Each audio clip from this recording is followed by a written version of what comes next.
Hi, hello friends, how are you all? I am good and hope the same from you all.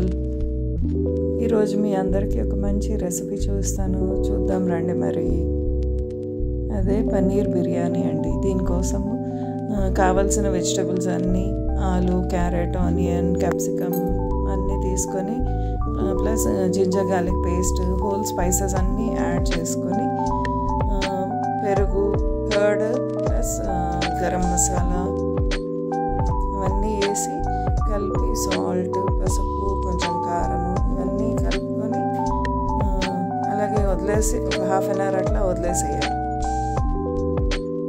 Whole spices ఏంటంటే దాల్చీని, లవంగాలు, షాజీరా, మిరియాలు, బే leaf, biryani ఆకు అన్నీ వేసుకొని ఇంకా ఎక్స్ట్రా స్పైసెస్ కావాలంటే కూడా మీరు వేసుకోవచ్చు.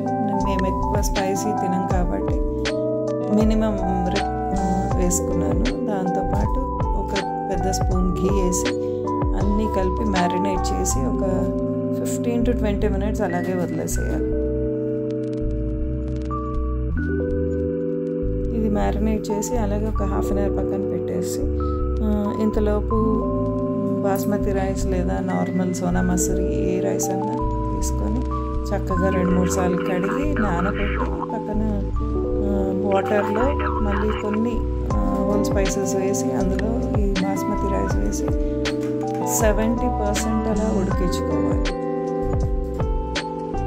సో ఇక్కడ కారం మర్చిపోయాను అనమాట, తర్వాత మళ్ళీ యాడ్ చేస్తున్నాను.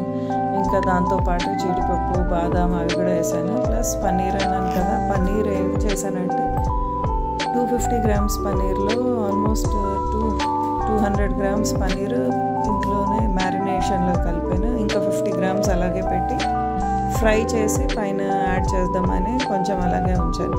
ఇది ఇట్లాగే పెట్టి ఒక పక్క 15 minutes తర్వాత ఇది కూడా సిమ్లో పెట్టి ఉడికిస్తూ ఉన్నాను. ఒక పక్క మ్యారినేషన్ వెజిటేబుల్స్ అన్నీ ఉడుకుతున్నాయి, ఇంకో పక్క రైస్ ఉడుకుతుంది. నేను రైస్ ఏంటంటే ఎక్కువ నీళ్లు వేయకుండా ఆ 70% ఉడకడానికి ఎంత వాటర్ కావాలో అంతే వాటర్ వేసుకొని ఉడికించుకుంటున్నాను. సో ఎందుకంటే మళ్ళీ వాటర్ అంతా డ్రైన్ చేసి వేయడం నాకు ఇష్టం ఉండదు. సో అదే ఫుల్ 70% కుక్ అయిన రైస్ కొంచెం వాటర్ ఏది ఉంటుందో అదే వాటర్ మొత్తం ఇందులోనే వేసేస్తాను అనమాట. సో అందుకే ఎక్కువ వాటర్ తీసుకోకుండా ఆ 70% కుక్ అవ్వడానికి ఎంత వాటర్ అవసరమో అంతే వేసుకోవాలి.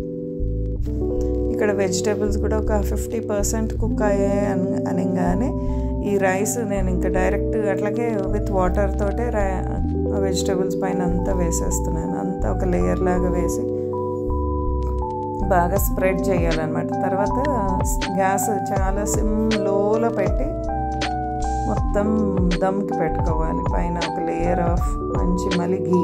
నేను మొత్తం బిర్యానీ మొత్తం ఘీలోనే చేశాను, ఆయిల్ వేయలేదన్నమాట.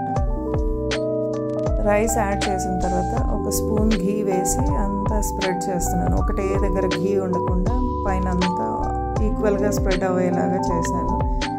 ప్లేట్ మూత పెట్టేసి సిమ్లో పెట్టాను కదా. ఇప్పుడు పక్కన కొంచెం ఆయిల్ తీసుకొని అదే ఆయిల్లో పన్నీర్ లైట్గా ఫ్రై చేసి కొంచెం గోల్డెన్ బ్రౌన్ వచ్చేంత వరకు ఫ్రై చేసి తీసేసుకొని అదే ఆయిల్లోనే మళ్ళీ థిన్ స్లైసెస్ ఆఫ్ ఆనియన్ కూడా ఫ్రై చేసి ఇలా మళ్ళీ రైస్ పైన స్ప్రెడ్ చేస్తూ ఉన్నాను.